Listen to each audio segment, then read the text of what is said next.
بسم اللہ الرحمن الرحیم۔ حضور صلی اللہ علیہ وسلم کی آمد آخری 1000ویں سال میں ہوئی۔ امام بیہقی دلائل النبوت میں فرماتے ہیں کہ جب حضور نبی کریم صلی اللہ علیہ وسلم صبح فجر کی نماز پڑھ لیتے، پھر لوگوں کی طرف منہ کر کے بیٹھتے، اور چونکہ حضور صلی اللہ علیہ وسلم کو خواب اچھا معلوم ہوتا تھا، اس لیے پوچھتے کہ کیا تم میں سے کسی نے کوئی خواب دیکھا ہے؟ ابو زمل کہتے ہیں ایک دن حسب عادت سرکار دو عالم صلی اللہ علیہ وسلم نے دریافت فرمایا تو میں نے عرض کی، جی یا رسول اللہ صلی اللہ علیہ وسلم، میں نے ایک خواب دیکھا ہے۔ فرمایا، خدا خیر سے ملائے، شر سے بچائے، ہمارے لیے بہتر بنائے اور ہمارے دشمنوں کے لیے بدتر بنائے۔ ہر قسم کی تعریفوں کا مستحق وہ اللہ تعالیٰ ہے جو تمام جہانوں کا پالنے والا ہے۔ اپنا خواب بیان کرو۔ میں نے کہا، یا رسول اللہ صلی اللہ علیہ وسلم، میں نے دیکھا کہ ایک راستہ ہے، کشادہ، آسان، نرم اور صاف، اور بے شمار لوگ اس میں چلے جا رہے ہیں۔ یہ راستہ جاتے جاتے ایک سرسبز باغ کو نکلتا ہے کہ میری آنکھوں میں ایسا لہلہاتا ہوا بڑا باغ کبھی نہیں دیکھا۔ پانی ہر سو رواں ہے، سبزے سے پٹا پڑا ہے، انواع و اقسام کے درخت خوشنما پلے پھولے کھڑے ہیں۔ اب میں نے دیکھا کہ پہلی جماعت جو آئی اور اس باغ کے پاس پہنچی تو انہوں نے اپنی سواریاں تیز کر لی، دائیں بائیں نہیں گئے اور تیز رفتاری کے ساتھ یہاں سے گزر گئے۔ پھر دوسری جماعت آئی جو تعداد میں بہت زیادہ تھی۔ جب یہاں پہنچے تو بعض لوگوں نے اپنے جانوروں کو چرانا شروع کیا اور بعضوں نے کچھ لے لیا اور چل دیے۔ پھر تو بہت سارے لوگ آئے۔ جب ان کا گزر ان گلزار پر ہوا تو یہ تو بھول گئے اور کہنے لگے، یہ سب سے اچھی جگہ ہے، گویا میں انہیں دیکھ رہا ہوں کہ وہ دائیں بائیں جھک پڑے۔ میں نے یہ دیکھا، لیکن آپ تو چلتا ہی رہا۔ جب دور نکل گیا تو میں نے دیکھا کہ ایک ممبر 7 سیڑھیوں کا بچھا ہوا ہے اور آپ صلی اللہ علیہ وسلم اس کے اعلیٰ درجے پر تشریف فرما ہے، اور آپ کی دائیں جانب ایک صاحب ہے، گندم گو رنگ، بڑی انگلیوں والے، دراز قد۔ جب کلام کرتے ہیں تو سب خاموشی سے سنتے ہیں اور لوگ اونچے ہو کر توجہ سے ان کی باتیں سنتے ہیں۔ اور آپ کی بائیں طرف ایک شخص ہے، بڑے جسم کے، درمیانہ قد کے، جن کے چہرے پر بکثرت تل ہے، ان کے بال گویا پانی سے تر ہے۔ جب وہ بات کرتے ہو تو ان کے اکرام کی وجہ سے سب لوگ جھک جاتے ہیں۔ پھر اس سے آگے ایک شخص ہے جو اخلاق و عادات میں اور چہرے نقشے میں بالکل آپ صلی اللہ علیہ وسلم سے مشابہت رکھتے ہیں۔ آپ لوگ سب ان کی طرف پوری توجہ کرتے ہیں اور ان کا ارادہ کرتے ہیں۔ ان سے آگے ایک دبلی پتلی بڑھیا اونٹنی ہے۔ میں نے دیکھا کہ گویا آپ اسے اٹھا رہے ہیں۔ یہ سن کر حضور صلی اللہ علیہ وسلم کا رنگ متغیر ہو گیا۔ تھوڑی دیر میں آپ کی یہ حالت بدل گئی اور آپ صلی اللہ علیہ وسلم نے فرمایا، سیدھے سچے اور صحیح راستے سے مراد تو وہ دین ہے جسے میں لے کر خدا کی طرف سے آیا ہوں اور جس ہدایت پر تم ہو۔ ہرا بھرا سبز باغ جو تم نے دیکھا وہ دنیا ہے اور اس کی عیش و عشرت کا دل لبانے والا سامان۔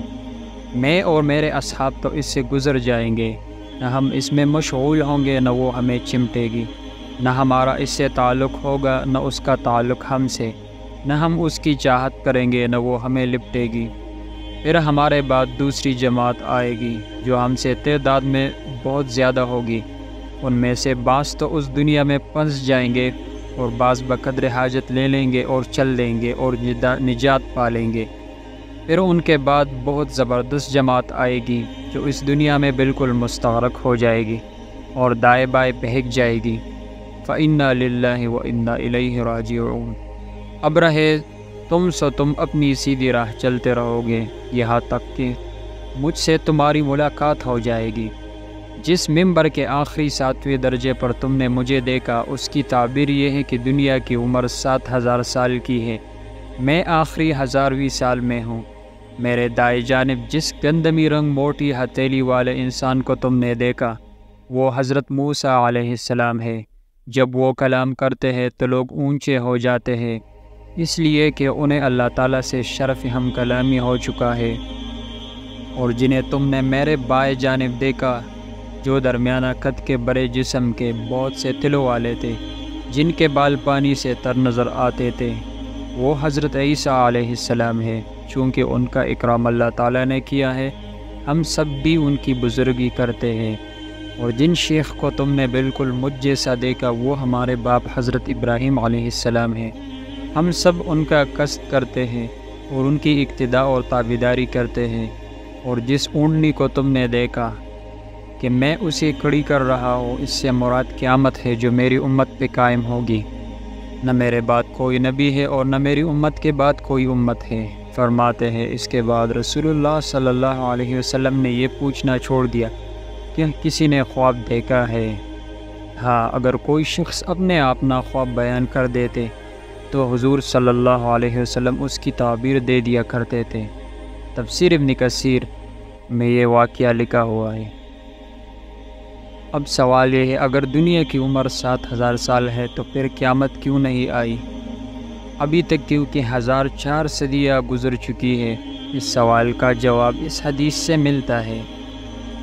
ابو داؤد میں حضرت سعد بن ابی وقاص رضی اللہ تعالیٰ عنہ کی حدیث منقول ہے کہ رسول خدا صلی اللہ علیہ وسلم نے ارشاد فرمایا، میں یہ امید رکھتا ہوں کہ میری امت اپنے رب کے ہاں اس بات سے بچ جائے گی کہ اسے آدھے دن تک مؤخر کر دیا جائے۔